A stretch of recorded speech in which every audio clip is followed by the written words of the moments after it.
remercier les organisateurs de m'avoir invité à présenter cette conférence sur les indications de la TEP en médecine interne. Et avant de parler en fait de ces indications, je vais faire un petit rappel de la technique. Donc on parle de TEP en français, de tomographie par émission de positron, ou PET en anglais, pour Positron Emission Tomography, ou le PET scan. Donc ça reste une technique scintigraphique, donc on injecte un produit radioactif qui est spécifique d'une voie métabolique qui va nous permettre d'imager cette voie. Donc on va réaliser ce qu'on appelle une imagerie fonctionnelle. Ce n'est pas une technique récente, en fait les premiers essais datent déjà de 1974 et la première commercialisation date de 1991. Et depuis, donc, on a obtenu ce qu'on appelle l'imagerie fonctionnelle, qui était sensible et tout, mais on avait un souci de repérage anatomique. D'où l'idée d'associer deux techniques, une technique d'imagerie fonctionnelle, c'est-à-dire la TEP, et une technique d'imagerie morphologique qui est le scanner. Et on a obtenu ce qu'on appelle les machines hybrides, les machines TEP-TDR en français, le PET-CT en anglais, ce qui améliore la qualité des images et permet un repérage des foyers convoyés. Et du coup, on a obtenu ce qu'on appelle l'imagerie hybride, donc avec une fusion des images scanographiques et tomographiques. Donc on va parler rapidement des radiopharmaceutiques. En fait, c'est quoi un radiopharmaceutique? C'est l'association de deux substances, un vecteur moléculaire qui est spécifique d'un organe ou d'une fonction, et un traceur radioactif qui va marquer ce vecteur. Plusieurs traceurs sont utilisés en TEP, et la caractéristique de ces traceurs, ils ont une durée-vie très courte. Le plus utilisé, c'est le fluor 18, qui a une durée-vie de 110 minutes. Plusieurs radiopharmaceutiques ont obtenu leur AMM pour diverses indications, pour la perfusion myocardique, pour l'adénocarcinome prostatique. Et les plus utilisés, ce sont les radiopharmaceutiques marqués au fluor. Il y a ceux qui marquent les plaques amyloïdes pour la maladie d'Alzheimer, pour un diagnostic précoce. Ceux qui marquent l'ostéogenèse. Et le radiopharmaceutique le plus utilisé, c'est le fameux FDG, le fluor désoxyglucose. D'autres radiopharmaceutiques sont en cours d'essai pour diverses indications, à la fois oncologie, cardiologie, neurologie et autres. Je vais revenir sur le FDG, donc, qui est utilisé dans 95% des examens TEP. Donc c'est quoi? C'est juste un glucose qu'on marque avec du fluor 18. Et le glucose, en fait, il pénètre au niveau des cellules par le transporteur GLUT. Il va suivre la voie de la glycolyse et pour donner de l'énergie aux cellules. Le FDG va suivre le même chemin, donc il va pénétrer par le transporteur GLUT. Il va subir la phosphorylation en position 6, et du coup, il ne pourra plus sortir de la cellule et il ne va pas participer à la glycolyse. Et du coup, si on est en présence d'une cellule qui a une activité cellulaire accrue, elle va surexprimer les transporteurs GLUT et on aura une accumulation de FDG à l'intérieur des cellules. Donc la préparation elle est simple, on demande juste au patient d'être à jeun, bien hydraté, on contrôle juste la glycémie pour qu'il n'y ait pas de compétition entre la glycémie du glucose dans le sang du patient et le FDG qu'on va injecter. On injecte le patient, on lui demande de patienter pendant 1 heure et on commence l'acquisition. Donc on obtient une image qui est fonctionnelle, donc, avec des fixations physiologiques, surtout au niveau du cerveau qui a comme métabolite exclusif le glucose, au niveau du corps et au niveau de l'arc urinaire, vu l'élimination urinaire du radiopharmaceutique. Donc c'est une imagerie à la fois qualitative, mais aussi quantitative, grâce à un paramètre qu'on utilise, c'est le SUV, qui permet de comparer par exemple deux examens chez un même patient et de voir si l'intensité a changé ou pas. Donc avant de parler des indications en médecine interne, c'est juste pour rappel, les indications de la TEP restent majoritairement oncologiques, suivent loin derrière les indications en cardio et en neuro, et en médecine interne et diverses autres spécialités. C'est juste une planche pour rappeler l'apport de la TEP en oncologie qui n'est plus approuvé, avec le nombre de changements de conduite thérapeutique chez les patients après un examen TEP. Ça peut aller de 1 patient sur 10 jusqu'à 4 patients sur 10 avec un changement thérapeutique. Là, on va parler des indications en médecine interne et on va commencer par le vascularite des gros vaisseaux. Ce qui est bien avec le FDG, c'est qu'il ne se fixe pas sur une paroi vasculaire normale. Donc, si on a une fixation pathologique, donc on aura un bon rapport signal sur but fond. Et on pourra grader cette fixation en fonction et en comparant la fixation avec la fixation en fait, hépatique et physiologique.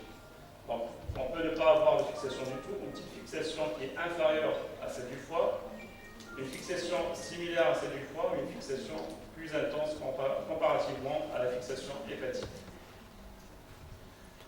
L'intérêt de la TEP, c'est quoi? C'est qu'elle permet de faire une cartographie vasculaire corporelle totale en un seul examen. Le souci avec les vascularistes, c'est qu'il existe des récidives fréquentes, et ces récidives sont souvent faites d'élévation non spécifique de la CRP.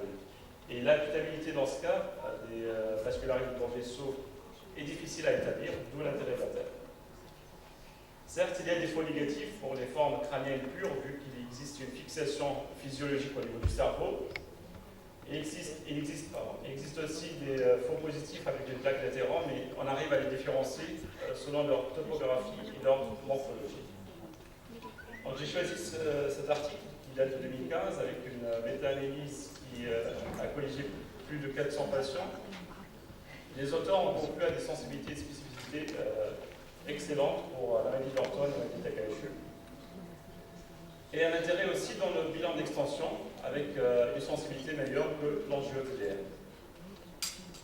Donc vous voyez ici un examen TEP-TDM chez les patients qui présentent une suspicion d'une vascularité pour le vaisseau.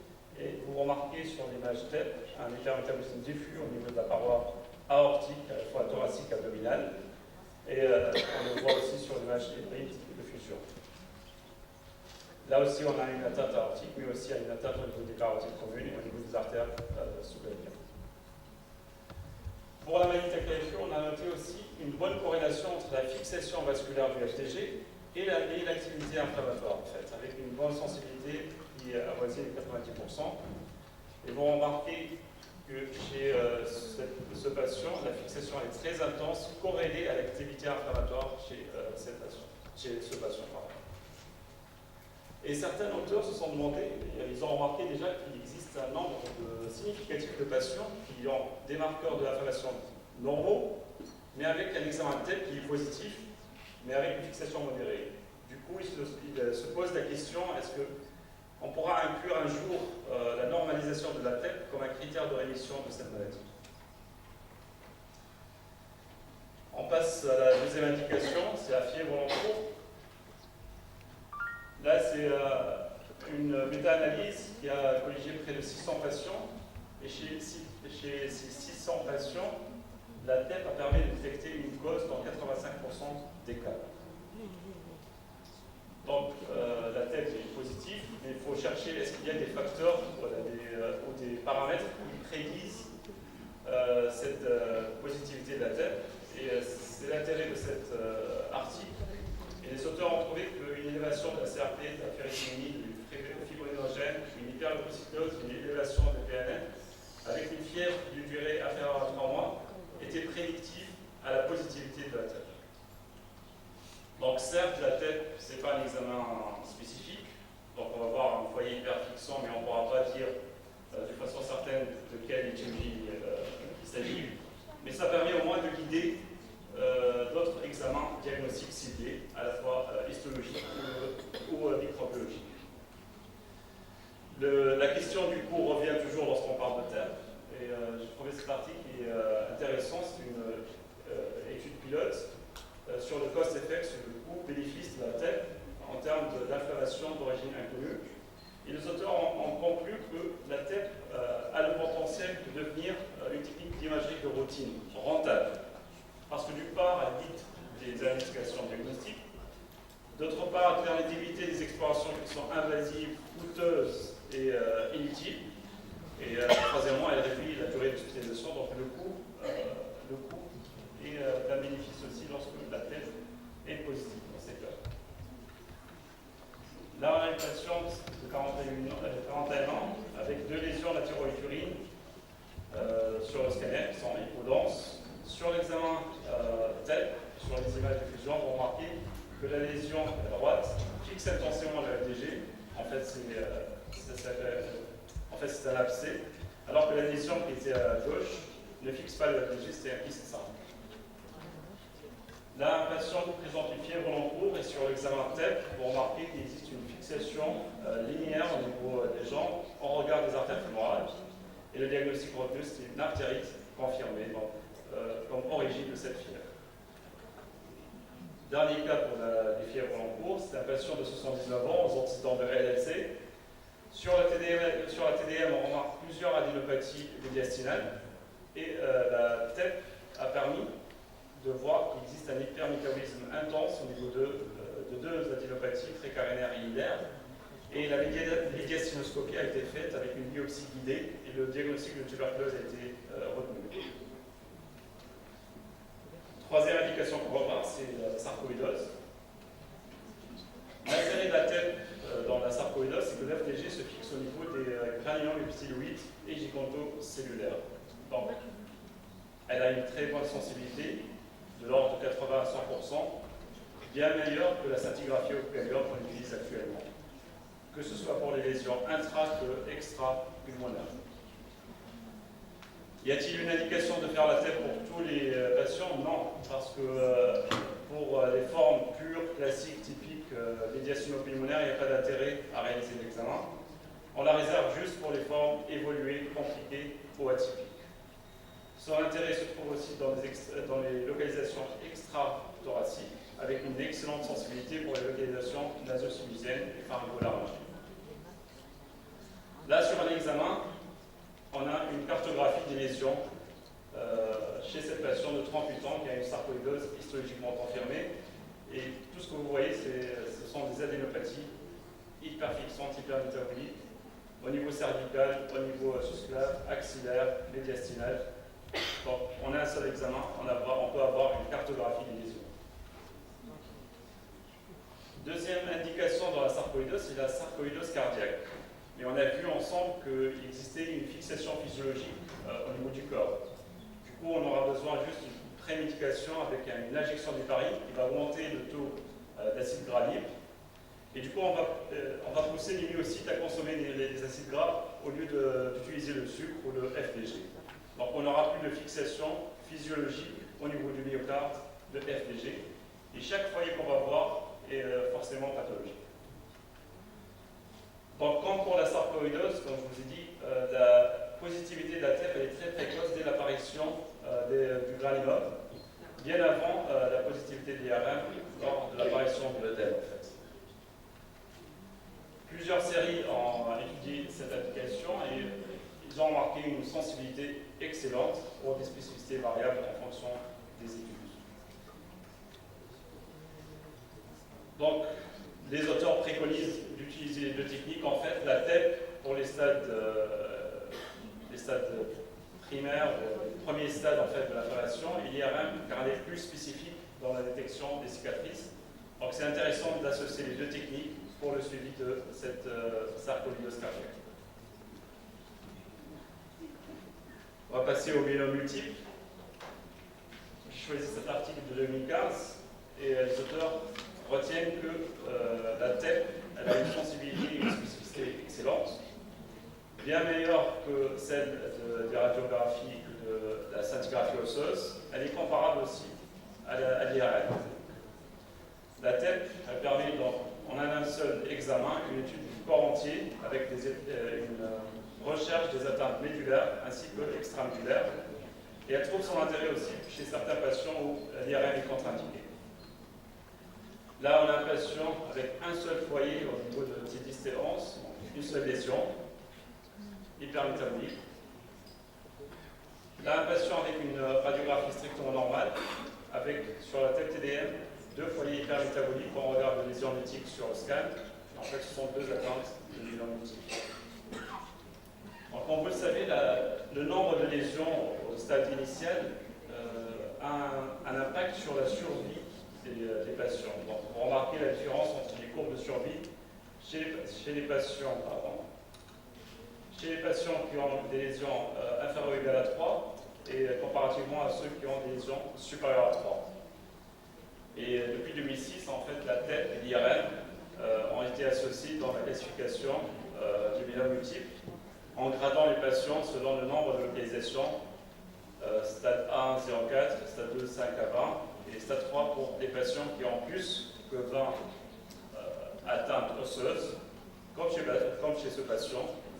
où tous les foyers que vous voyez, ce sont des atteintes osseuses qui intéressent aussi bien le squelette axial, mais aussi les os bancs. Donc en un seul examen, on a une cartographie de toutes ces lésions.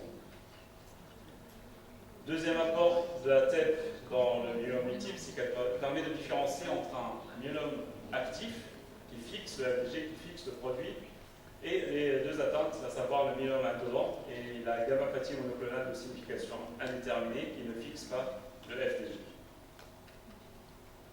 Autre indication, c'est l'évaluation de la réponse au traitement.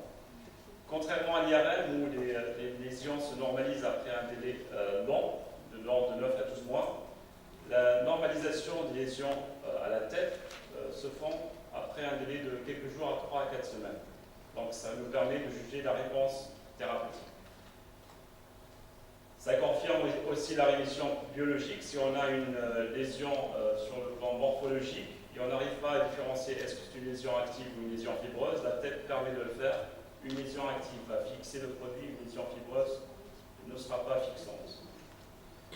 Là, on a un patient de 43 ans avec un myélome multiple, avec une lésion au niveau de l'aileron sacré sur TDM, qui fixe intensément le FDG. Ce que vous voyez ici, c'est la fixation physiologique au niveau de la vessie. Donc après 4 cycles de chimiothérapie, on retrouve quasiment le même aspect sur le scan.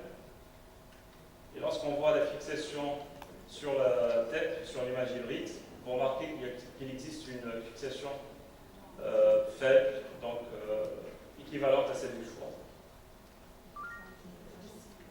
On va passer au syndrome paranéoplasique. Et là, j'ai retenu cet article qui date de 2015 aussi, qui a colligé 137 patients avec des syndromes paranéoplasiques divers, neurologiques, rhumatologiques, dermato, néphrologiques et autres. Et en fait, les auteurs ont comparé leurs résultats à ceux d'autres séries et vous remarquez que la sensibilité de l'examen, elle est excellente, la spécificité aussi, mais aussi une valeur prédictive négative qui est presque égale à 100%. Et du coup, les auteurs ont conclu que la TEP, c'est une technique qui permet d'exclure la présence de malignité en cas de syndrome paranéoplasique. On ne va pas la réaliser en première intention. On va toujours commencer par une première batterie d'imagerie morphologique, par exemple un scan thoraco-abdominopelvien. Si le bilan morphologique n'est pas contributif ou il existe des anomalies qu'on n'arrive pas à caractériser, on utilisera la TEP comme examen de seconde intention. Là, c'est un patient avec une encéphalite thalamique. Et sur l'examen TEP, on n'a retrouvé qu'un petit polype au niveau de l'œsophage. Une fibro a été faite avec biopsie et c'était un cancer de l'œsophage. Bon, à part ces indications principales, il y a d'autres indications que je vais voir avec vous rapidement. Il y a les maladies inflammatoires chroniques intestinales. Là aussi, la sensibilité de la tête, elle est excellente, surtout pour les lésions endoscopiques sévères. La sensibilité peut aller jusqu'à 100% avec une spécificité variable selon les études. Là, c'est une patiente en fait, qui a consulté pour une fièvre qui évoluait depuis 2 semaines. Et sur l'examen TEP TDM, on retrouve un hypermétabolisme diffus au niveau du sigmoïde et du rectum. Et l'examen n'a pas conclu à une colite ulcéreuse. Là, c'est une patiente connue qui présente une maladie de Crohn. Elle est âgée de 39 ans avec un épisode aigu. Et vous voyez sur l'examen TEP qu'on note un hypermétabolisme diffus au niveau de l'ensemble du cadre colique avec un aspect dilaté du côlon droit et de la partie distale du côlon gauche. Et en fait, ces lésions étaient plus étendues que celles déterminées par l'endoscopie. Autre indication, c'est la fibrose rétropéritonéale. Donc, vous notez une excellente sensibilité de la tête dans cette indication. Elle permet une détection et une quantification de l'activité métabolique des lésions rétropéritonéales. Donc, elle a plusieurs intérêts dans cette indication. Elle permet de révéler des maladies à distance, dans le cadre d'une fibrosclérose multifocale, de révéler des processus associés souvent à la fibrose rétropéritonéale, à savoir des processus infectieux, néoplasiques ou auto-humains, mais aussi d'identifier le site le plus approprié pour une biopsie. On va choisir le site le plus actif métaboliquement. Autre indication dans la fibrose rétropéritonéale, c'est au cours du traitement immunosuppresseur, ça permet d'évaluer le traitement avec une prédiction du pronostic post-traitement et donc une évaluation de la réponse au traitement et rechercher des rechutes.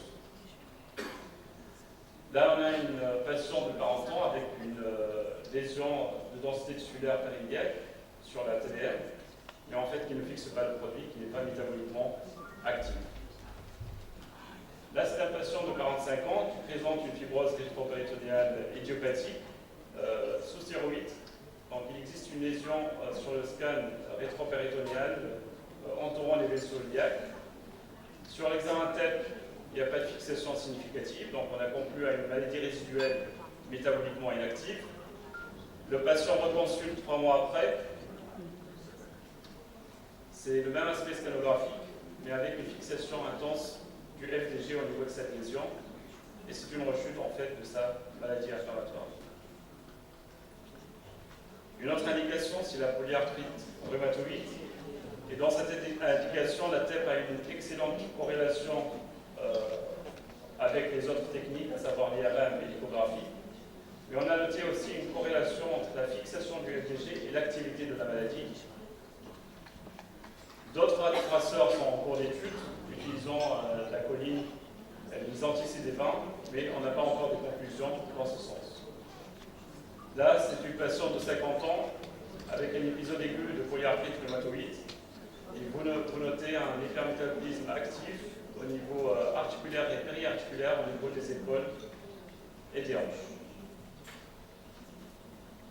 L'amylose, où la sensibilité de la tête elle est excellente là où il n'y a pas de fixation physiologique du FDG, mais même pour les patients, les organes qui présentent une fixation physiologique comme les reins, l'aspect de cette fixation peut orienter ou guider le médecin à réaliser des biopsies rénales. Par exemple, si on note une hétérogénéité de la fixation, une biopsie a été faite si on a conclu une amylose rénale. Une autre indication, c'est l'histiocytose.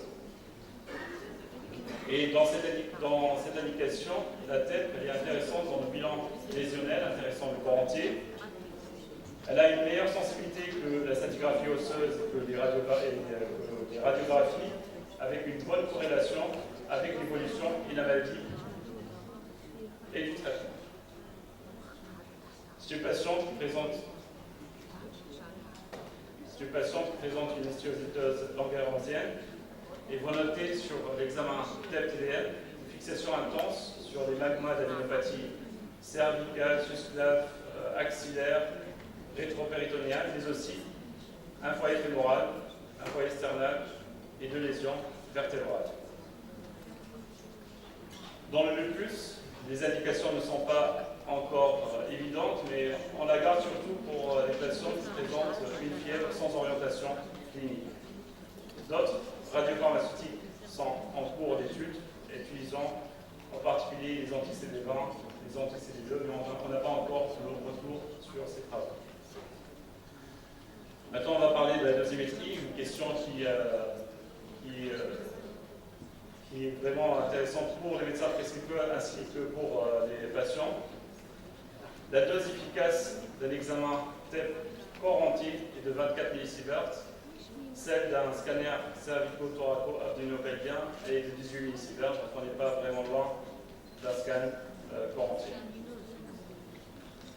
Donc pour conclure, l'utilisation de la TEP anti-interne semble prometteuse, surtout pour certaines indications comme les vascularites de gros vaisseaux, la fièvre en cours, le myélome multiple, le syndrome paranéplasique.